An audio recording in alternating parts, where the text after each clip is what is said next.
नमस्कार मित्रों, जय श्री राम। मैं विनोद लक्ष्मी नारायण शुक्ला। मित्रों, आज आप लोगों के सामने चर्चा करेंगे हम दलित उत्पीड़न और सवर्ण उत्पीड़न। दलित उत्पीड़न एक घटना घटी हाथरस में, दूसरी घटना घटी बलरामपुर में। जो भी हैं, यूपी के कई ज़िलों में घटनाएं घटी हैं। आजमगढ़, बुलंदशहर और हाथरस, बलरामपुर, कई जगह घटनाएं घटी और नेताओं में होड़ लग गई कि कौन जल्दी पहुँचे वहाँ पे अपनी राजनीति करने के लिए। इनकी संवेदना नहीं होती है पीड़ितों की प्रति, इनकी राजनीति चमकनी चाहिए, ऐसा प्रतीत होता है वहाँ पे जाने के लिए। क्योंकि अगर इनकी संवेदना होती तो ये जाति देखकर नहीं जाते कि दलितों का उत्पीड़न हुआ तो सब दौड़ पड़े, और जब कहीं ब्राह्मण मारा गया तो वहाँ कोई नहीं गया। देवरिया में दबंगों ने जिस तरह से एक ब्राह्मण को मारा, पिस्तौल के बट से मारा, और उसके बाद में उसके साथ काफ़ी मारपीट हुई, उसका जनेऊ तोड़ा गया, उसको पेशाब पिलाया गया। इस पर कोई राजनीतिक पार्टी और कोई संगठन की आवाज़ नहीं आई और यह मामला रफा दफा हो गया। सरकार के जो नुमाइंदे हैं पुलिस वाले, ये 323, 504, 506 दर्ज करके मामूली कहा सुनी। जनेऊ तोड़ा गया, पेशाब पिलाया गया, मारा पीटा गया तो मामूली कहा सुनी का केस दर्ज हुआ। ये GNC दर्ज हुई, FIR भी नहीं हुई। आदमी अपमानित हुआ, मार भी खाया। ऐसे परिस्थिति में प्रशासन को कठोर कार्रवाई करनी चाहिए थी। तो वहाँ पे एक नॉर्मल धारा में सिर्फ एक सूचना जो है वहाँ पे लिया गया और उस पर कोई एक्शन नहीं, कोई कठोर कार्रवाई नहीं। सहारनपुर में राम कुमार शर्मा को जिंदा जला दिया गया दबंगों द्वारा। आज तक उस पर कोई कार्रवाई नहीं, कोई खबर नहीं, कोई राजनीतिक पार्टी के लोग नहीं गए, कोई संगठन के लोग नहीं गए। उनकी संवेदनाएं मर चुकी हैं। यही दलित उत्पीड़न था हाथरस में तो सब पहुंच गए, लेकिन ब्राह्मण उत्पीड़न और ब्राह्मणों का जो दशा हो रहा है उसके लिए कोई राजनीतिक पार्टी नहीं है। न तो पप्पू पिंकी कहीं दिखाई दे रहे हैं, न तो फेकू पार्टी के लोग कहीं दिखाई दे रहे हैं, न तो समाजवादी वाले कहीं झंडा लेकर के दिखाई दे रहे हैं, न बसपा वाले दिखाई दे रहे हैं। वोट सबको चाहिए ब्राह्मणों का। बिना ब्राह्मणों के किसी की सरकार नहीं बनती है, लेकिन ब्राह्मणों की आवाज़ नहीं उठानी है किसी को। आज 2 दिन से एक मामला मैं सुन रहा हूँ राजस्थान के करौली से।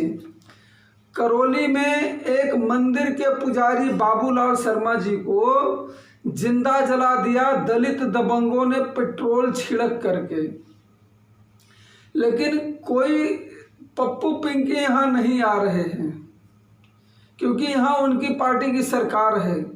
अशोक गहलोत के कानों में जूं तक नहीं रेंग रही है। मीडिया भी कोई खबर नहीं चला रही है। कहीं भी ब्राह्मणों के साथ किसी भी तरह का अत्याचार होता है तो कोई भी राजनीतिक पार्टी का नेता और कोई राजनेता, कोई संगठन के लोग कहने के लिए, ब्राह्मणों के बहुत से संगठन हैं, फेसबुक पे, सोशल मीडिया पे चलते हैं, लेकिन इस मामले में अभी तक किसी के मुंह से आवाज़ नहीं निकली है। मैं देख रहा हूँ कि कोई खड़ा होकर के वहाँ जाने के लिए तैयार नहीं है। नेतागिरी करने के लिए सब तैयारी है। खाली हम हैं, बीजेपी के, कांग्रेस के पिच्छू हैं, पिठलग्गू हैं। ये उनकी जय जयकार करने के लिए कोई समाजवादी पार्टी का जय जयकार कर रहा है। सभी ब्राह्मणों में मैं देख रहा हूँ कि सब पार्टी भक्ति में लीन हैं। अपने समाज के लिए कोई लड़ने को तैयार नहीं है। न तो कांग्रेस के लीडर जो है, ब्राह्मण लीडर, वो एक शब्द नहीं बोल रहे हैं, और न तो बीजेपी के एक भी शब्द बोल रहे हैं। कोई भी कुछ भी बोलने के लिए तैयार नहीं है, मुंह खोलने के लिए तैयार नहीं। सबके मुंहों में ताला लगा हुआ है। और इनकी संवेदनाएं नहीं है, इनके प्रति कोई संवेदना नहीं है किसी के प्रति, सिर्फ वोट भुनाने के लिए चाहिए। आज बिहार में इलेक्शन है तो सब खड़े हैं कि हमको वोट दो, हमको वोट दो। नीतीश बाबू का सुशासन है, बीजेपी ने बहुत काम किया है कोरोना काल में, दुनिया ने देखा है, हम सब ने देखा है, हम लोगों ने भुगता भी है कि जितना अच्छा काम हुआ है कि लोग दिल्ली और मुंबई से पैदल बिहार और उत्तर प्रदेश तक के लोग चले गए हैं, एमपी कहाँ कहाँ से लोग चले आए हैं। लेकिन आज वोट लेने के लिए सब लोग अपनी वाहवाही कर रहे हैं, पीठ थपथपा रहे हैं। जब लोगों को मदद की आवश्यकता थी तो लोटा थरिया बजवा रहे थे, तब मदद नहीं दी। और तब जब लोगों को भूख लगी थी तब कोई कांग्रेसी नहीं आया कि नहीं सबको चलो खाना खिलाओ, दो, कम से कम कुछ तो करो। आज सब राजनीति के चक्कर में इधर उधर भटक रहे हैं, अपनी अपनी रोटी सेक रहे हैं। आज ब्राह्मण उत्पीड़न हो रहा है तो कोई आगे बढ़ के नहीं बोल रहा है कि नहीं ब्राह्मण के साथ जो हुआ वो गलत हुआ, दोषियों को सजा दी जानी चाहिए, मांग करनी चाहिए, आवाज़ उठानी चाहिए। लेकिन किसी भी पार्टी के नेता के मुंह से ये आवाज़ नहीं निकली, सबके मुंह में दही जम गया है।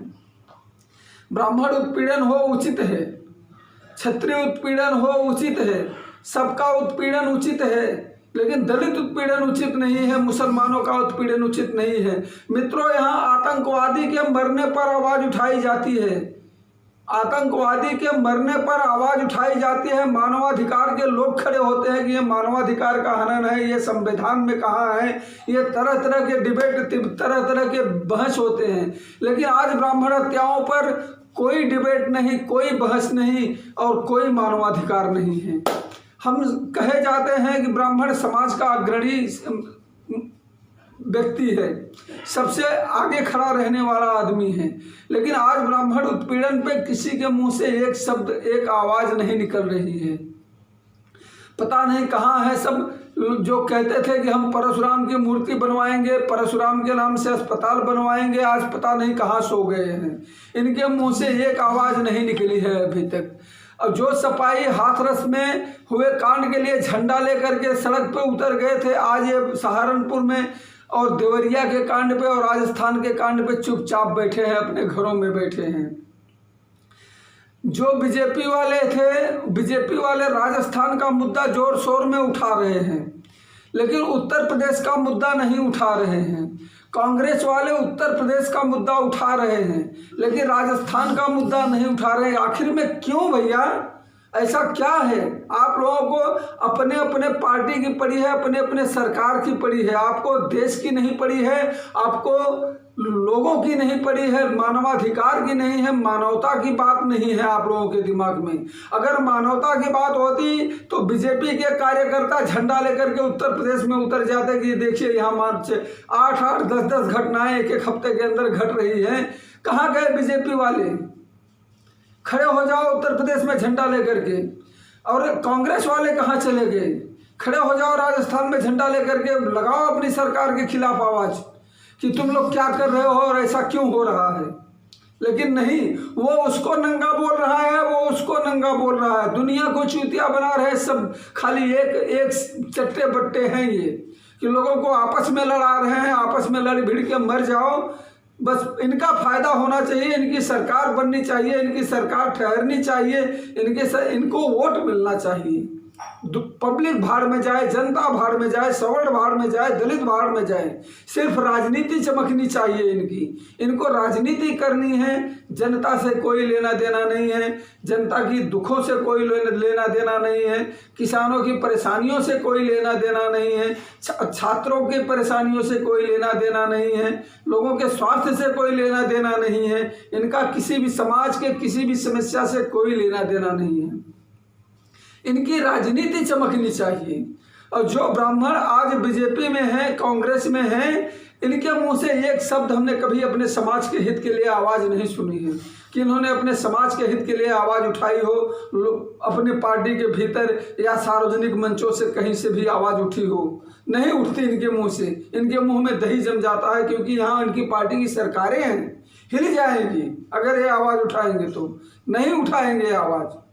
मित्रों, मैं सभी ब्राह्मणों से और या सभी जातियों से मैं अपील करता हूँ कि अब भी होश में आइए, आपस में एकता रखिए, इन नेताओं के भटकाने पे मत आइए। आप लोग अपने अधिकारों की लड़ाई लड़िए, एक स्वर से मांग कीजिए कि समाज में जो विध्वंसकारी नीतियां चलाई जा रही हैं इसको ध्वस्त करना है तो कैसे करना है, इनके राजनीतिक कुचक्रों को तोड़ना है तो कैसे तोड़ना है। एक सुर में आवाज़ उठाइए, किसी का भी उत्पीड़न हो, चाहे किसी भी समाज से हो, किसी भी जाति से हो, उसके लिए सभी एक स्वर में आवाज़ उठाइए। दलितों का हाथरस कांड के लिए सभी ब्राह्मणों ने आवाज़ उठाई, सबने आवाज़ उठाई, पूरे देश के लोगों ने आवाज़ उठाई। लेकिन आज ब्राह्मण उत्पीड़न पर केवल ब्राह्मण ही आवाज़ उठा रहा है, बाकी सब लोग कहाँ चले गए। मैं देख रहा हूँ क्या ब्राह्मण इतना गिरा हुआ नहीं है, इतना कमज़ोर नहीं है, वो आवाज़ उठाता है, आपका सपोर्ट करता है, तो आप लोगों का भी फर्ज बनता है कि आप लोग भी ब्राह्मणों का सपोर्ट कीजिए। नहीं करेंगे तो कल आपकी भी दशा वही होगी जो ब्राह्मणों की हो रही है, सबकी वही दशा होगी। जब तक आप लोग फूटे रहोगे, आपस में एक दूसरे में बटे रहोगे, तब तक ऐसे ही आप लोगों को झेलना होगा। इसके लिए अन्याय चाहे किसी के भी खिलाफ हो, किसी के भी साथ हो, उसके खिलाफ आवाज़ उठानी है और उठानी चाहिए। ये आपकी जिम्मेदारी है, हम सबकी जिम्मेदारी है। हम इस जिम्मेदारी से भाग नहीं सकते, बच नहीं सकते। इसके लिए अपने सभी राजनीतिक पार्टियों से जहां जहां जो भी राजनेता इलेक्शन में वोट मांगने जाता है उनसे सवाल कीजिए, पूछिए कि समाज में जो विध्वंसता फैलाए हुए हो इसको समेटने के लिए क्या करना होगा, कैसे होगा, इसको कैसे समेटा जाएगा, इसको रोकने के लिए क्या उपाय है। इसके लिए आप लोग भी आवाज़ उठाइए। मित्रों, बस मैं इतना ही कहता हूँ, आप लोगों से हाथ जोड़ के निवेदन करता हूं कि अन्याय के खिलाफ आवाज़ उठनी चाहिए और उठानी पड़ेगी। ये आपकी जिम्मेदारी बनती है, हमारी जिम्मेदारी बनती है। आप लोगों को चैनल, हमारा वीडियो अच्छा लगे तो इस चैनल को सब्सक्राइब कीजिए, लाइक कीजिए, शेयर कीजिए। जो भी हो, जय हिंद, जय